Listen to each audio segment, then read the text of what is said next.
Gente, bom dia. Hoje eu vou estar falando um pouquinho ainda do Código Penal, mas vou estar trazendo aqui o princípio da territorialidade no Código Penal. Queria agradecer, aos inscritos no canal, agradecer aos meus alunos, mandar um abraço a todos e dizer que é uma satisfação estar fazendo aqui, com certeza é de grande valor para vocês e para mim. Gente, hoje eu vou estar falando do princípio da territorialidade que nós chamamos de mitigada ou temperada. Por quê? Porque o Código Penal, no seu artigo 5º, ele vem trazer que é aplicado a nossa lei no território nacional, salvo se não houver exceções de tratados, convenções ou até mesmo acordos internacionais. Então a regra é que vai ser aplicado o direito brasileiro, se praticado dentro do território brasileiro, salvo algumas exceções, certo?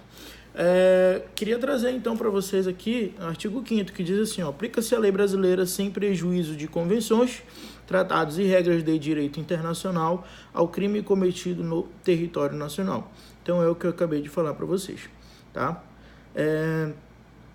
Vou trazer para vocês, então, o conceito. O que seria, então, território nacional? É aplicado a lei brasileira se cometido dentro do território nacional. O que é território nacional?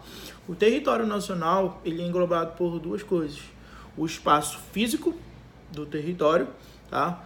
Terra e aéreo, e o território que nós chamamos de território espaço jurídico, tá? O espaço jurídico, ou espaço por ficção, nós chamamos por equiparação à extensão, tá? Que nós vamos já verificar, vou já trazer para vocês o que seria isso, que nós encontramos no artigo 7º do Código Penal. O Código Penal, ele diz assim, olha aí: para efeitos penais, parágrafo 1º, consideram-se como extensão do território nacional as embarcações e aeronaves brasileiras de natureza pública ou a serviço do governo brasileiro, onde quer que se encontrem, bem como as aeronaves e as embarcações brasileiras, mercantes ou de propriedade privada, que se achem, respectivamente, no espaço aéreo correspondente em alto ou em alto mar. Olha aí, gente, duas informações. O que nós vamos equiparar ao nosso território brasileiro? Embarcações ou aeronaves públicas que estejam a serviço do Brasil, ou até embarcações e aeronaves privadas, mas que ou estejam no território brasileiro ou que estejam em alto mar, tá? Olha aí, embarcações públicas em qualquer lugar, tá? Ou que esteja a serviço do nosso país, em qualquer lugar vai ser aplicada a lei brasileira. E embarcações privadas. Essas embarcações privadas, elas não podem estar em qualquer lugar. Ou elas vão estar no nosso território, ou elas vão estar em alto mar. Não vão estar em um lugar que não pertence a país nenhum. Aí sim aplicamos a lei brasileira. O parágrafo 2º ele traz assim, e também é também aplicável a lei brasileira aos crimes praticados a bordo de aeronaves ou embarcações estrangeiras de propriedade privada, achando-se aquelas em pouso no território nacional ou em voo no espaço aéreo correspondente, e estas em porto e mar territorial do Brasil. Então, nós vamos aplicar a lei brasileira também aquelas aeronaves e aquelas embarcações que se encontrem no território brasileiro, tá? Se encontrem no território brasileiro, vamos aplicar a lei penal, salvo acordo, convenção entre países, tá? Mas a regra, aplicaremos a lei brasileira. Eu queria também trazer uma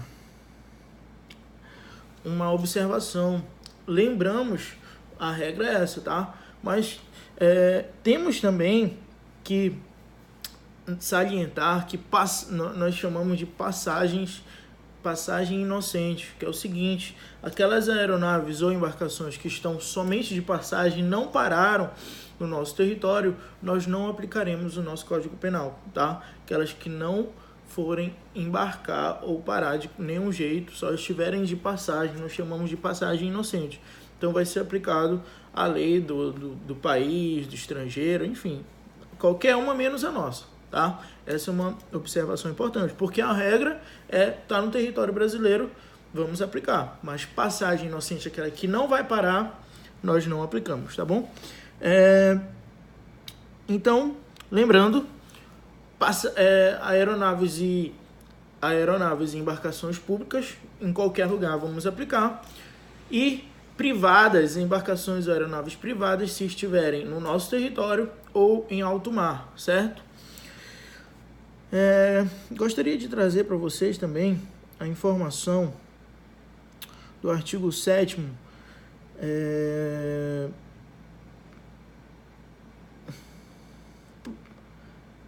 artigo 7º, parágrafo 1º, que diz assim, ó, artigo 7º, caput, ficam sujeitos à lei brasileira, aí agora nós vamos trazer já extraterritorialidade, tá? Então, o que vai ser julgado pela lei brasileira, mesmo sendo crime cometido no estrangeiro? O artigo 7º.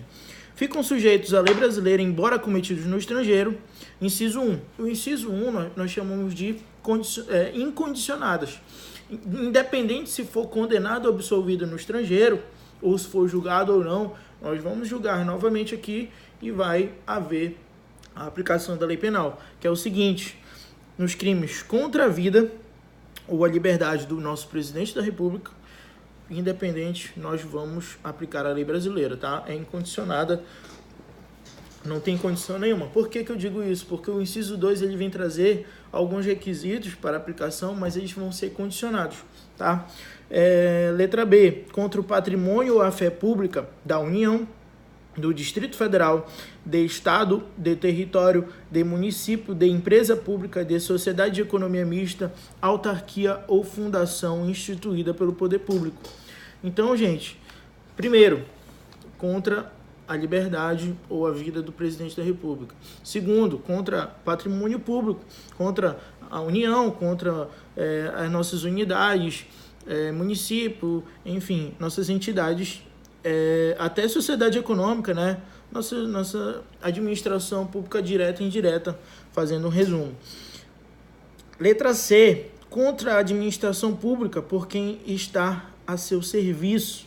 Aqui ele vem trazer aquela pessoa que está a serviço do Brasil, que está a serviço da administração pública. Letra D, o genocídio quando o agente for brasileiro ou domiciliado no Brasil. Então são essas 4 hipóteses, tá? Contra a vida ou liberdade do nosso presidente, contra os nossos patrimônios públicos, contra funcionários que estiverem a trabalho da administração pública e genocídio de pessoas brasileiras ou domiciliadas no Brasil. Essas pessoas, elas vai ser aplicada a lei brasileira a elas, independente de qualquer outra questão. Já o inciso 2, ainda do artigo 7º, nós trazemos requisitos que serão condicionados, tá? Olha aí, os crimes que por tratado ou convenção o Brasil se obrigou a reprimir, esses serão julgados, aplicados à lei brasileira, tá? Que o Brasil tenha obrigado a reprimir. B, praticado por brasileiro. Letra C, praticados em aeronave, embarcações brasileiras, mercantes ou de propriedade privada, quando o território estrangeiro, e aí não sejam julgados. Olha aí, vou até fazer uma observação. Falei para vocês que seriam condicionadas, tá? Vamos trazer as condições para que essas pessoas aqui que cometeram esses crimes, o brasileiro que cometeu lá fora, em embarcações, aeronaves privadas que não estejam em alto mar ou no nosso território brasileiro, mas que estejam no território de outro país também. Mas olha aí, o próprio parágrafo 2º ele vem explicar. Olha aí, nos casos do inciso 2, a aplicação da lei brasileira depende dos concursos das seguintes condições. Olha aí, o primeiro, o Brasil A primeira que eu disse para vocês era que o Brasil era obrigado a reprimir, né? Mas o Brasil ele só pode aplicar se esse indivíduo adentrar no nosso país. Aí nós vamos oprimir. Essa é a condição, se entrar no país. O segundo requisito é praticado por brasileiro. Aí ele vem trazer a condição, olha aí. Se o fato punível também no país em que foi praticado. Se for punível também no país em que foi praticado, nós vamos punir. Se não foi, se lá era lícito, nós não temos por que punir, certo? Letra C, que trazia praticados em aeronaves e embarcações brasileiras, mercantes ou de propriedade privada, quando estiverem em território brasileiro. Aí aqui tem a condição, ó, estar o crime incluído entre aqueles pelos quais a lei brasileira autoriza a extradição. Então, nós vamos aplicar se tiver nos crimes em que a lei brasileira autoriza a extradição. Letra D aqui, não ter sido agente absolvido no estrangeiro ou não ter cumprido a pena. Essa letra D aqui eu gostaria de trazer uma observação para que a gente possa terminar e não ficar muito grande, muito extenso o nosso vídeo. É o seguinte, nos crimes praticados tanto no inciso 1, tanto no inciso 2, que eu falei para vocês, que eu até dividi em condicionado e incondicionado, funciona da seguinte forma. Eles, mesmo que venham a serem condenados no Brasil, vou trazer no estrangeiro, mesmo que venham a ser condenados no estrangeiro, em regra, né, nós não vamos novamente condená-los, certo? Mas, se for o caso do inciso 1, contra a liberdade do presidente, contra órgãos da nossa fazenda pública, enfim, é o seguinte, esses crimes, eles vão ser novamente julgados no Brasil e eles podem sim sofrer uma nova condenação. Mas o que vai acontecer se eles já tiverem sido condenados e já tiver sido aplicado a pena lá no estrangeiro? Nós vamos diminuir essa pena que eles já cumprido.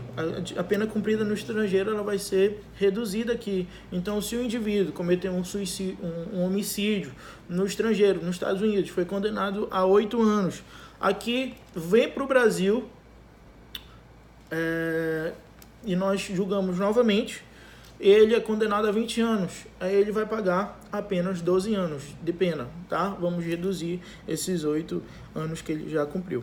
Gente, o que eu queria trazer para vocês era isso, não gostaria de deixar o vídeo muito extenso, justamente porque as pessoas elas não assistem, então espero ter engrandecido um pouco mais o conhecimento de vocês. O princípio da territorialidade mitigada significa justamente isso, certo? Obrigado e deixa lá o teu like e se quiser comentar, fazer pergunta, estarei respondendo. Obrigado, tchau, tchau.